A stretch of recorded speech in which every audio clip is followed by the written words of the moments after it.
Baik, topik pada siang hari ini tentang sinkronisasi. Nah, sebelumnya, mengapa ada sinkronisasi?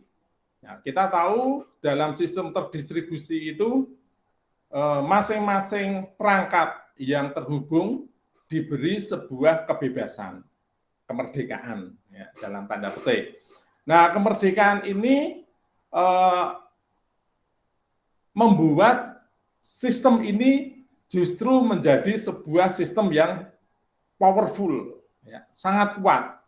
Karena dengan adanya model terdistribusi ini, kita bisa melakukan sharing power, pembagian kekuatan.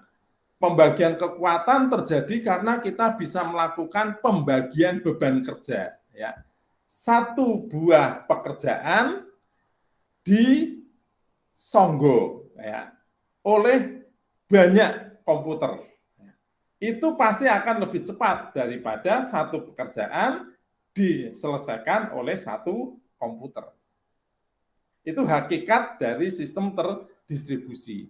Oleh sebab itu, dengan adanya sistem terdistribusi ini, maka sistem komputer yang dikenal dengan komputer mini, superkomputer itu menjadi kurang populer kalau mereka tidak melakukan hal yang advance, ya, khususnya mini komputer. Sehingga mini komputer sekarang ini relatif sedikit sekali yang menggunakan karena menjadi terlalu mahal perangkat itu. Kalau dulu sebelum ada memang terlihat sekali dia kinerjanya, tapi dengan adanya sistem terdistribusi ini, maka kinerja dari komputer mini itu menjadi terpinggirkan, ya. Tetap ada kelebihannya, tetapi terpinggirkan oleh sistem terdistribusi ini. Nah, di mana sistem terdistribusi ini masing-masing pekerjaan, sebuah pekerjaan bisa dipecah menjadi banyak pekerjaan yang dilakukan oleh banyak komputer. Ya, mereka bekerja sendiri-sendiri.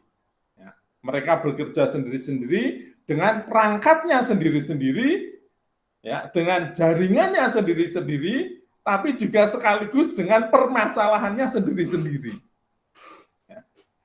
Nah, contoh dalam perkuliahan ini, ya, perkuliahan ini kita menggunakan sharing jaringan banyak. Yang pertama, karena Kulino ini diakses atau disimpan di kampus kita, ya, maka kampus kita akan menggunakan bandwidth-nya sampai dengan ke titik di mana kita menggunakan saluran internet kita. Ya. Nah, akhirnya saya bisa mengakses dan kemudian bisa share dengan saudara, termasuk menggunakan Google Meet ini, itu juga akan ditentukan oleh jaringan di mana saya menggunakan saat ini di rumah. Nah, demikian pula saudara juga akan menggunakan komputer saudara dan jaringan yang ada di saudara sendiri. Nah, itu yang saya katakan sudah terbagi, tetapi juga dengan persoalan sendiri. Karena apa? Karena kemungkinan jaringan di tempat saudara, misalkan Mas Lutfi jaringannya rusak, yang lain nggak rusak, ya ini resikonya sendiri. Ya toh? Demikian pula akan konyol kalau ternyata jaringan saya yang bermasalah sebagai dosen. Lah mahasiswanya meneng kabeh. Ya. Tapi itu persoalannya saya sendiri, yang lainnya tidak bermasalah. Nah, itu adalah satu bentuk dari sebuah sistem terdistribusi. Nah, kelihatan indah, kelihatan powerful, tetapi menyimpan banyak masalah. Nah, masalah yang penting adalah tentang sinkronisasi. Sinkronisasi apa? Sinkronisasi tentang waktu. Ya. Bagaimanapun juga antara saya dengan saudara itu dimanapun jaraknya karena menggunakan jaringan yang berbeda, pasti akan memunculkan jeda. Ya toh? Delay, boleh dikatakan seperti itu. Nah, waktu atau sistem waktu yang ada di dalam komputer saya dengan komputer saudara juga berbeda. Nah, kalau kita akan bicara tentang sebuah konsistensi ya dari data atau konsistensi dari sebuah transaksi, maka sinkronisasi ini menjadi persoalan yang krusial. Ya, kita lihat kasusnya. Oke. Nah, kita lihat kasus ini. Ya. Jadi gambar ini menunjukkan bila waktu output pada O adalah 2144, ya itu yang di atas. Ya, jadi ini ada dua komputer, komputer yang atas dan komputer yang di bawah. Ya, nah, komputer yang di atas ini mengeluarkan output O, ya, pada waktu komputer dia menunjukkan clock, ya. Kalau komputer kan punya clock, ya, clock 2144. Nah, kemudian source code-nya dimodifikasi di komputer yang lain, yang clock-nya lebih lambat. Kok bisa, Pak? Misalnya pertanyaannya, Pak, kok bisa komputernya lebih, clock-nya berbeda? Loh, kan komputernya beda-beda, Mas. Jangankan komputer, Mas. Sistem waktu dunia kita pun juga kan berbeda. Ada waktu Indonesia Barat, ada waktu Indonesia Timur, ada waktu Indonesia Tengah, ada waktu kemana lagi ke dunia yang lain, ya kan? Ini juga berbeda. Nah, apalagi perangkat komputer, karena clock atau sistem komputer itu ada di masing-masing sistemnya, ya. Jadi wajar saja terjadi perbedaan ini. Ya, saya lanjutkan. Nah, kodenya, ya, dimodifikasi di komputer lain, ya, maksudnya kode dari O ini dimodifikasi di komputer lain yang clock-nya lebih lambat. Sehingga waktu source code adalah 2143. Nah, 2143. Jadi lebih lama, ya kan? Komputer yang di atas itu mengeluarkan output-nya di clock 2144, sedangkan komputer yang di bawahnya mendapatkan itu di clock 2143. Nah, karena source code memiliki waktu yang lebih lama daripada file objeknya, ya kan, 2143 itu lebih lama, maka proses dari create tidak akan bisa dikompilasi di komputer atasnya. Mengapa? Kok nggak bisa dikompilasi, Pak? Ya karena yang di atas itu clock-nya sudah lebih mudah. Jadi akan menganggap perubahan yang dilakukan oleh komputer yang di bawah ini, ya, yang clock-nya lebih lambat, sudah kadaluarsa. Ini kan sudah masa lalu. Padahal nggak masa lalu sebenarnya kalau lihat urutannya. Mengatakan masa lalu karena masing-masing mempunyai clock yang saling berbeda. Nah, ini contoh masalahnya, ya. Jadi kalau seperti ini, waduh, apapun yang telah diubah oleh komputer yang di bawah ini akan dianggap kadaluarsa oleh komputer yang di atas. Nah, kalau dianggap kadaluarsa, ya tidak akan diproses. Paham ya? Ya, mungkin dari cerita ini dulu, paham? Nah, contoh lagi. Ini nanti akan menjadi semakin krusial ya, saudara-saudara, kalau ini dipakai untuk transaksi keuangan. Transaksi keuangan. Ya. Atau mungkin kalau saya ingin membuat analogi juga KRS. Nah, ini sudah akan waktu KRS kan, sudah masanya KRS. Setiap mahasiswa itu punya model pekerjaan yang cara kerja yang berbeda-beda. Komputernya beda, cara kerjanya juga beda, kan gitu. Nah, saat memperebutkan kelas misalkan ya, padahal harusnya tidak usah rebutan ya, tapi terkadang nggak sengaja jadi seperti rebutan ya. Apa yang terjadi? Saat saudara sudah memilih kelas, ya, lalu saudara mengupdate ternyata fail. Tadi kelasnya masih bisa diisi atau masih bisa menerima mahasiswa, Tapi setelah saya tangkap, ternyata sekarang tidak bisa. Nah, mengapa? Karena pasti ada komputer lain ya yang clock-nya lebih cepat daripada komputer Anda. Dan dia masuk lebih dulu waktunya. Ya, sehingga akhirnya clock saudara yang dinilai lebih muda, ya, clock saudara dianggap lebih lama, ya sudah dianggap itu sudah gagal, gitu kan, di replace istilahnya. Nah, itu terjadi seperti itu. Nah, tentunya ini kalau ada di dalam transaksi perbankan tentu berbahaya. Nah, maka dari sinilah kemudian orang mulai berpikir, ya para pakar di bidang sistem sistem distribusi ini, kolaborasi ini, lalu mulai berpikir bagaimana caranya mengelola proses seperti ini dari sudut pandang clock-nya. Ya. Nah, sebelumnya kita lihat dulu tentang sistem waktu atau clock fisik ya. Ada beberapa sistem waktu ya. Ada waktu clock aktual ya, untuk real system ya. Kemudian ada clock fisik eksternal ya. Karena alasan efisiensi dan redundansi, maka clock fisik biasanya yang digunakan. Clock fisik itu clock ini loh, jam itu loh. Jadi kalau sekarang kita bicara jam umum kan lebih mudah ya. Kebetulan misalkan saudara-saudara semuanya kan ada di waktu Indonesia Barat ya. Jadi kalau saya tanya itu sekarang jawabannya pasti relatif sama lah. Sekarang jam berapa? Pasti jawabnya sekitar jam 13:10. Ya kan? Nah, sama. Tapi kalau kita bicara clock komputer menjadi berbeda. Nah, maka kemudian clock fisik ini yang kemudian dipakai. Nah, mungkin saudara tanya, Pak, sekarang Bapak tanya jam 13:10, kan waktu Indonesia Barat, Pak. Kalau waktu Indonesia Tengah, ya kan kita juga udah tahu sistemnya.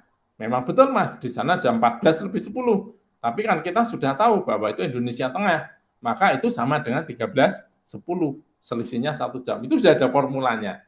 Nah, dengan adanya formula ini, maka kita bisa menyatakan bahwa kita sekarang ada di dalam waktu yang sama. Saudara bisa teleponan dengan teman saudara yang ada di kota Denpasar misalkan, ya saudara akan mengatakan, sana jam berapa? Ya sebenarnya tidak perlu tanya, karena saudara bisa tahu sekarang sedang jam 13, sana pasti jam 14. Kan gitu ya. Karena kita tahu rumusnya. Nah, kalau saudara bicara dengan teman saudara yang ada di kota mana? Irian, Jayapura. Ya, pasti 2 jam, ya kan? Jadi saudara tidak perlu tanya, sana udah jam 3 pasti. Wah, wis arep sholat ya. Nah, kan gitu kan? Saudara tahu itu. Ya, karena saudara tahu rumusnya. Nah, dengan begitu tahu rumusnya, maka kita tidak mempersoalkan itu. Gitu kan? Nah, sama di dalam kasus ini nanti juga akan terjadi seperti itu. Tapi kita lihat dulu jam-jam fisik yang ada itu pun apakah sama? Ternyata juga sebenarnya tidak. Ya, saling bermasalah juga. Contoh jam yang kita gunakan itu adalah jam matahari. Artinya berdasarkan perputaran dari matahari. Ya, perputaran matahari, dan itu disepakati sebagai International Atomic Time. Ya. Rata-rata jumlah tik dari jam atom cesium 133 sejak tanggal 1 Januari 58 dibagi 9.192.631.770. Nah, ini formula, itu formula. Ya, jadi formula yang kemudian disepakati. Nah, dengan adanya formula yang disepakati itulah, maka kita bisa mencocokkan jam. Jadi kalau sekarang yang dikumpul di sini ada yang jamnya 13:20, oh, salah itu. Kecepatan le, nah, kan gitu. Nah, itu kita bisa sepakat karena kita punya formula ini. Ya. Nah, kemudian ada lagi sistem yang lain, ya, bahwa International Atomic Time menjadi lebih lambat dibandingkan solar second. Untuk mengoreksinya digunakan leap second dengan cara meloncati waktu TAI sehingga sama dengan solar second. Nah, ini terjadi kenapa? Jadi matahari itu sendiri kan tidak stabil, ya. Selalu ada pergeseran. Maka dalam kurun waktu tertentu nanti kita akan melakukan adjustment, ya, disepakati semua. Sama saja dengan kalau kita kemudian bicara tentang kalender, karena dalam waktu ini kan akhirnya terus bicara tentang detik, jam, kemudian hari, ya kan? Nah, hari lalu menentukan bentuk kalender. Nah, kalender kita pun kan juga ada adjustment, ya. Ada tahun kabisat, ya toh, di mana bulan Februari ada yang sampai 28, tapi ada yang 30. Ya, itu adalah model adjustment yang dilakukan. Nah, itu terjadi karena sudah mendapatkan formula kesepakatan. Ya. Nah, ini contohnya ya. Jadi kita sudah dapatkan satu data tertentu, tetapi dalam kurun waktu tertentu data ini melambat clock-nya, maka kemudian akan disetarakan lagi. Itu akan selalu terjadi seperti itu. Ya, UTC namanya. Nah, itu tentang jam fisik. Nah, sekarang kita bicara tentang sinkronisasi clock yang ada di dalam komputer.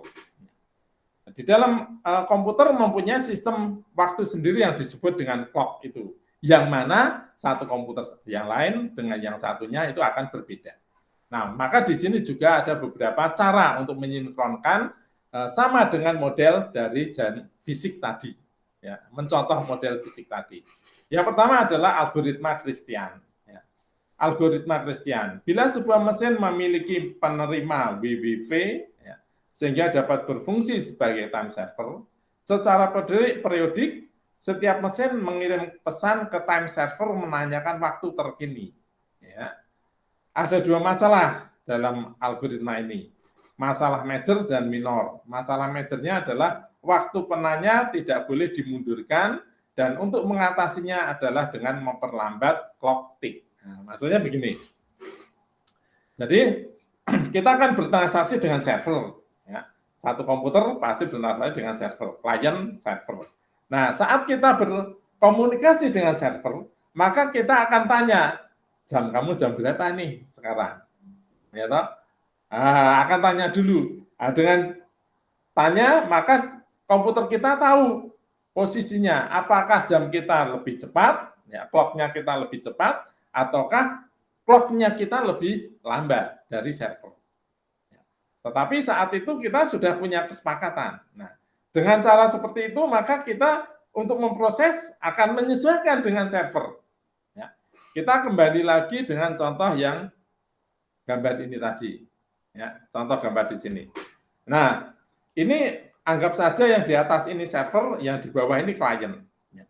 Jadi saat outputnya ini keluar, ya, saat komputer server ini memberikan datanya ke klien akan tanya, sekarang kamu jam berapa?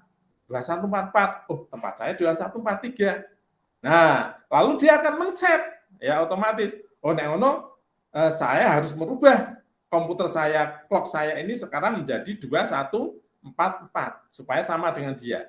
Sehingga saat dia kemudian selesai memproses, maka clock-nya berjalan, misalkan sampai dengan 21.44. Nah, tadi sudah saya tambahkan 1, maka saat saya mengembalikan, saya katakan clock-nya 21.45. Ya toh? Nah, 21.45 adalah waktu baru di server, maka kompilasi ini bisa dilakukan. Kan gitu, ya. Jadi kita tidak menggunakan clock-nya kita, tapi kita menggunakan clock-nya server. Itu adalah di model Christian. Nah, demikian pula kalau sebaliknya, ya. Artinya sebaliknya itu kalau ternyata lebih rendah. Ya. Lebih rendah pun nanti kita juga akan hitung. Ya. Nah, ditambah lagi saudara-saudara, bahwa kita itu butuh proses tadi yang saya katakan. Ya. Jadi ini klien ke server. Saat klien meminta layanan ke server, ya, nah ini tanya jamnya, jam berapa kamu? Nah, jam saya saya pakai angka yang pendek aja ya, jam saya clock-nya clock 3, nah itu. Nah, dia di sini bilang clock saya 5, berarti dia harus tahu, sekarang clock 5 dia. Nah, lalu dia proses, ya, 5, 1 clock butuhnya misalkan, 5 jadi 7, ya. 7 Nah, kemudian dia sampai di sini. Nah, dia tadi bilang berapa? 3 clock-nya. Nah, ini clock-nya 7. Wah, enggak nyampe pasti ya. Tapi karena ini clock-nya lebih baru, ya tetap diterima lah. Jadi karena ini kebetulan contoh saya adalah clock-nya ini lebih lambat. Jadi clock-nya 7, ya ini masih diterima. Ya. Tapi sebaliknya, kalau di sini 7, ditanya di sini 3. Ya. Ini 7, ini 3. Prosesnya membuat satu clock, 3 jadi 4. Ya. 4. Nah, 4, kalau di sini kemudian diomongkan 4, ya toh, bahwa ini terjadi di clock 4, ya salah. Wong ini tadi mulai aja sudah 7 kok, sekarang baru clock 4. Nah, ini tidak akan dianggap, oh basi, balik ke sini. Ya, maka dalam algoritma Christian dia harus menanyakan, saya clock-nya 7, kamu clock-nya berapa? 3. Oke, dia akan menganggap ini saat 3. Ya. Ini 7, ini 3. Ya, ini 7, ini 3. Jadi kalau ini menjadi 4, maka ini menjadi 8. Ya toh? Jadi prosesnya bisa diterima oleh klien ini. Ya. Mudahnya seperti itu. Nah, ini ada formulanya. Ya. Lalu ada lagi model algoritma Berkeley. Ya. Kalau Berkeley ini mensinkronkan clock relatif terhadap clock lainnya dan bukan terhadap sesama master clock tertentu. Jadi dia menggunakan waktu yang lain. Nah, waktu yang lain itu siapa ya? Siapa yang disepakati sebagai mediator misalkan. Jadi ini ada client server ya, anggap aja ini client server. Nah, ini beda ini clock-nya. Ini 250, ini 325. Nah, kemudian dia tanya pihak ketiga, sekarang jam berapa? Jam 3. Nah, ini semuanya harus sepakat.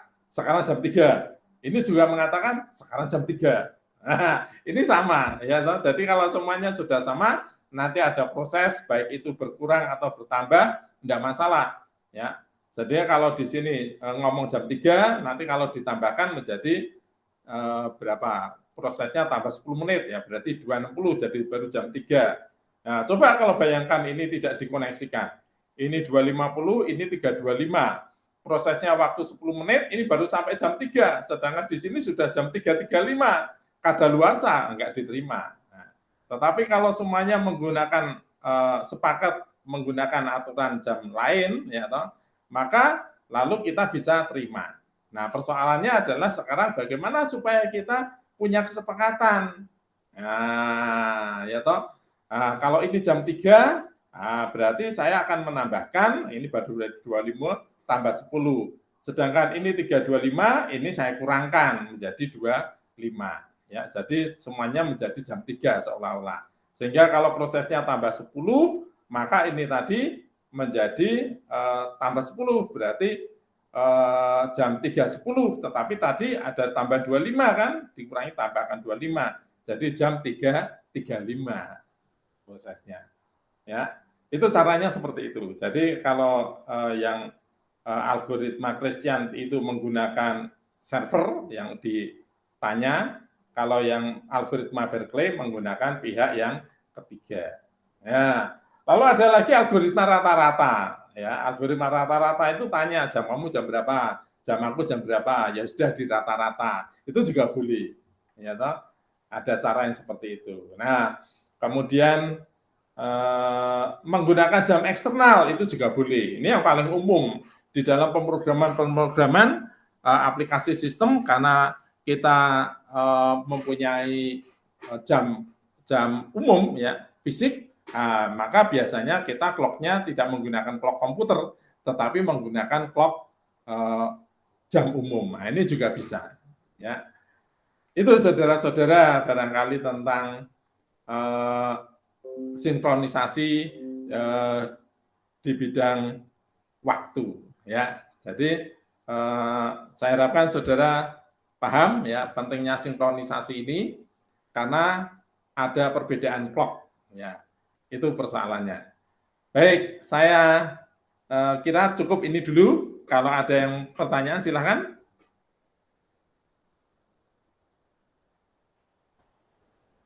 Jelas, Pak. Cukup ya. Baik, kalau cukup saudara bisa cermati lagi nanti dari video saya yang akan saya juga unggah. Dan juga jangan sungkan nanti kalau memang ada pertanyaan silakan aja kita melalui Kulino juga nggak apa-apa. Pak, Itu ya. mau bertanya, Pak. Oh silakan, Mas Rifki, silakan. Tadi kan ada algoritma yang yang banyak digunakan yang sumber eksternal, sumber clock eksternal itu berarti termasuk jenis-jenisnya atau di luar itu, Pak? Itu termasuk jenisnya, ya. Jadi memang yang paling mudah adalah menggunakan jam fisik. Ya. Hanya persoalannya jam fisik itu yang sekarang jam fisik yang saudara tahu ya sekarang jam berapa sih?